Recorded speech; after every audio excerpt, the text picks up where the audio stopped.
Hello students. अपने previous video में मैंने आपको बताया था कि कोरोजन क्या होता है, कौन-कौन से फैक्टर्स होते हैं जिन पर कोरोजन डिपेंड करता है and what are the methods of preventions to prevent corrosion. आज हम उसी सीरीज में आगे पढ़ेंगे कि केमिकल इक्वेशन क्या होती है, कैसे इसे बनाया जाता है, किस तरीके से इसे बैलेंस किया जाता है।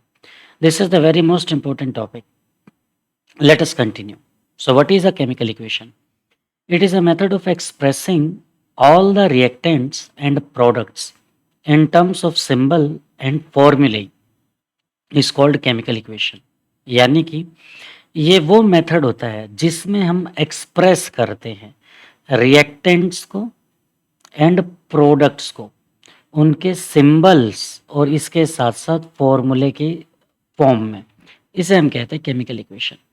यानी कि जब किसी भी रिएक्शन को उसमें पार्टिसिपेट करने वाले रिएक्टेंट और प्रोडक्ट को उनके सिंबल और फॉर्मूले की मदद से एक्सप्रेस किया जाता है, तो इसे हम कहते हैं chemical equation. Next, word equation. A word equation simply shows the change of the reactants to product through an arrow placed between them। यानी कि वर्ड इक्वेशन सिंपली हमको ये बताती है दैट चेंज ऑफ रिएक्टेंट जो प्रोडक्ट में हो रहा है थ्रू एन एरो की मदद से। वर्ड इक्वेशन का सिंपल मतलब ये होता है कि किसी भी रिएक्शन को जिसमें रिएक्टेंट चेंज हो रहा है प्रोडक्ट के अंदर, उसे एरो की मदद से एक्सप्रेस किया जाए तो उसे हम वर्ड इक्वेशन कहते हैं। For example, coke burns in air to form carbon dioxide. तो इसकी वर्ड इक्वेशन क्या होगी? Coke plus burns in air यानी एयर, और ये रिएक्टेंट हो गया। प्रोडक्ट क्या बना आपका? Carbon dioxide. तो रिएक्टेंट और प्रोडक्ट के बीच में हमने एरो से इसको एक्सप्रेस किया है। Next point, the reactants are written on the left hand side. तो ऊपर रिएक्शन में भी आपने देखा कोक और एयर रिएक्टेंट है, इसलिए उसे हमने लेफ्ट हैंड साइड में लिखा है with a plus sign in case of two or more reactants. दो या दो से ज़्यादा रिएक्टेंट होने पर प्लस के साइन से उन्हें दिखाया जाता है। And the product are written on the right hand side. तो आप देख सकते हैं कि कार्बन डाइऑक्साइड जो कि प्रोडक्ट है राइट हैंड साइड पर लिखा हुआ है with a plus sign in case of two or more products. तो रिएक्टेंट के जैसे ही अगर प्रोडक्ट भी दो या दो से ज़्यादा बनते हैं तो उन्हें प्लस के साइन से शो किया जाता है। Okay students, the arrow head shows the direction of reaction pointing towards the product. मतलब कि ये जो एरो है ये सिंपली ये बताता है कि रिएक्टेंट किस तरीके से प्रोडक्ट में चेंज हो रहा है, यानी डायरेक्शन क्या है, किस डायरेक्शन में रिएक्शन प्रोसीड कर रही है। स्केलेटल केमिकल इक्वेशन, इसे हम पेरेंट इक्वेशन या मदर इक्वेशन भी कहते हैं। क्या होता है ये? A chemical equation in which symbols and formulae are used instead of words to show a chemical reaction is called skeletal chemical equation. यानी कि जब किसी केमिकल इक्वेशन को हम सिंबल्स फॉर्मूलेस की मदद से एक्सप्रेस करते हैं शब्दों को लिखने की जगह, तो उसे हम स्केलेटल केमिकल रिएक्शन इक्वेशन कहते हैं। जैसे कि आपको ऊपर वर्ड इक्वेशन में बताया coke plus air burns to form carbon dioxide. तो ये क्या थी? Word equation. पर स्केलेटल केमिकल इक्वेशन यानी कोक का फॉर्मूला सी यानी कार्बन, एयर के अंदर क्या पाई जाती है? ऑक्सीजन गैस जो जलने में मदद करती है। तो कोक का फॉर्मूला सी एंड एयर में से ऑक्सीजन का formula O2, C plus O2। ये क्या है? हमारे रिएक्टेंट जो बनाते हैं कार्बन डाइऑक्साइड यानी हमारे प्रोडक्ट को। तो वर्ड इक्वेशन और स्केलेटल केमिकल इक्वेशन में ये फॉर्मूला होता है। Balanced chemical equation, a chemical equation in which the number of atoms of each element of reactant is equal to that of the product is called a balanced chemical equation। यानी कि किसी भी chemical equation में जब reactant के number of atoms her element के equal हो जाते हैं प्रोडक्ट के हर एलिमेंट के नंबर में, तो उसे हम बैलेंस्ड केमिकल इक्वेशन कहते हैं। फॉर एग्जाम्पल, ऊपर स्केलेटल केमिकल इक्वेशन को अगर हम देखें तो यहाँ पर कार्बन का एक एटम है, कार्बन डाइऑक्साइड प्रोडक्ट में भी कार्बन का एक ही एटम है, ऑक्सीजन गैस ऑक्सीजन के दो एटम हैं, प्रोडक्ट कार्बन डाइऑक्साइड में भी ऑक्सीजन के 2 ही एटम हैं। तो ये skeletal chemical equation already balanced chemical equation है। Okay students, next balancing a chemical equation. तो ये कैसे किया जाता है? सबसे आसान तरीका क्या है? इक्वलाइजिंग, इक्वल कर दो the number of atoms of each element on the reactant and product side of A chemical equation. यानी कि आप रिएक्टेंट के हर एक एलिमेंट को एक तरफ लिखिए, उनके नंबर को काउंट कीजिए, प्रोडक्ट के हर एक एलिमेंट को एक तरफ लिखिए, उसके नंबर को काउंट कीजिए, और दोनों रिएक्टेंट और प्रोडक्ट के एलिमेंट्स को जब आप इक्वल कर दोगे, so now the reaction is called balanced reaction. Okay, a chemical equation can be made more informative by adding physical state of the reactants and products। आपसे पूछा जाता है कि केमिकल इक्वेशन को बैलेंस क्यों किया जाता है, या क्या फ़ायदा होता है केमिकल इक्वेशन को बैलेंस करने का।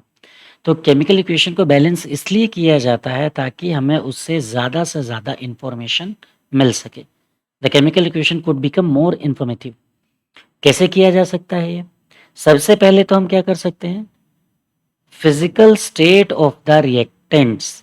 अगर हम हर रिएक्टेंट के नीचे, वो सॉलिड है तो सॉलिड, लिक्विड है तो लिक्विड, गैस है तो गैस लिखें, या पानी के अंदर मिलकर बनाया गया है तो एक्वस लिखें। तो फिजिकल स्टेट को लिखने से कोई भी केमिकल इक्वेशन ज़्यादा इंफॉर्मेटिव हो जाती है। रिएक्शंस की कंडीशन क्या क्या थी?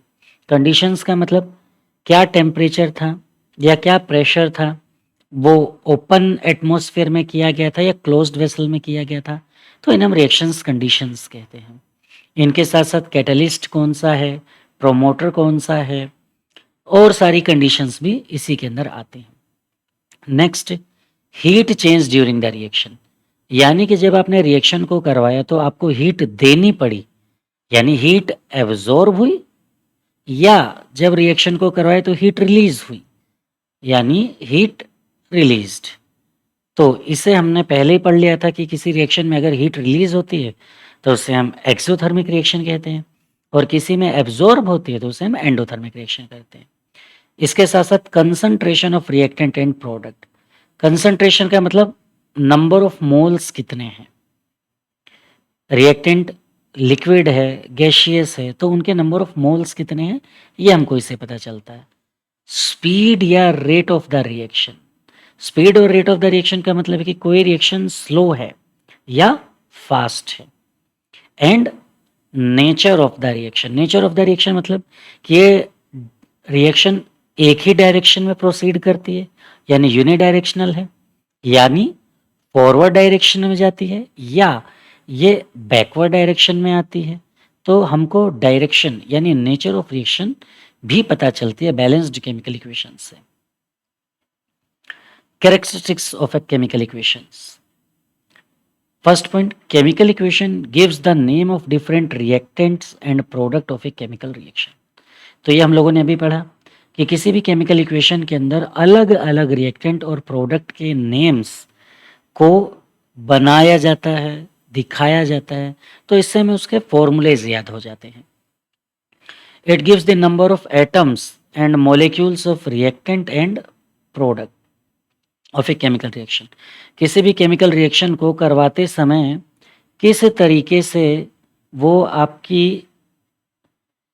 प्रोसेस कैरी ऑन हो रही है, यानी कितने नंबर ऑफ एटम्स हैं, कितने मॉलिक्यूल्स हैं, ये हमें पता चलता है रिएक्टेंट एंड प्रोडक्ट्स के। Chemical equation gives a relative number of moles of reactant and product. Relative number of moles का मतलब यहाँ पर ये है कि रिएक्टेंट के कितने एलिमेंट हैं, प्रोडक्ट के कितने एलिमेंट हैं, और उनमें क्या रिलेटिव नंबर है जिसकी वजह से आप रिएक्शन को बैलेंस कर रहे हो। It gives the relative amount by mass of weight of reactant and product. ये 11th क्लास के अंदर हम पढ़ेंगे मोल कंसेप्ट के अंदर कि किस तरीके से बैलेंस्ड केमिकल इक्वेशन जो है एटॉमिक वेट के बारे में भी बताती है। Chemical equation also gives relative volume of gaseous reactant and product. अब जैसे रिएक्टेंट गैस है तो उसका वॉल्यूम होगा, यानी 1 लीटर गैस, 2 लीटर गैस। तो गैसियस रिएक्टेंट एंड प्रोडक्ट को वॉल्यूम की टर्म्स में भी सिर्फ और सिर्फ केमिकल इक्वेशंस ही बताती है। तो केमिकल इक्वेशंस बहुत ही इंपॉर्टेंट टॉपिक है, और जिस बच्चे को 10th क्लास के अंदर केमिकल इक्वेशन बनाना, उसे बैलेंस करना नहीं आता, वो 11th क्लास में, 12th क्लास में साइंस स्ट्रीम को लेकर केमिस्ट्री को समझ ही नहीं सकता, क्योंकि 11th में नोमेनक्लेचर आता है और 12th के अंदर आपको सभी कंपाउंड केमिकल रिएक्शन खुद बनानी होते हैं। So this is the most important topic. Every student must give his sincere attention to attend my lecture. आज के लिए इतना ही काफ़ी है students. I hope you have learned a lot. That's all for the day. Thank you.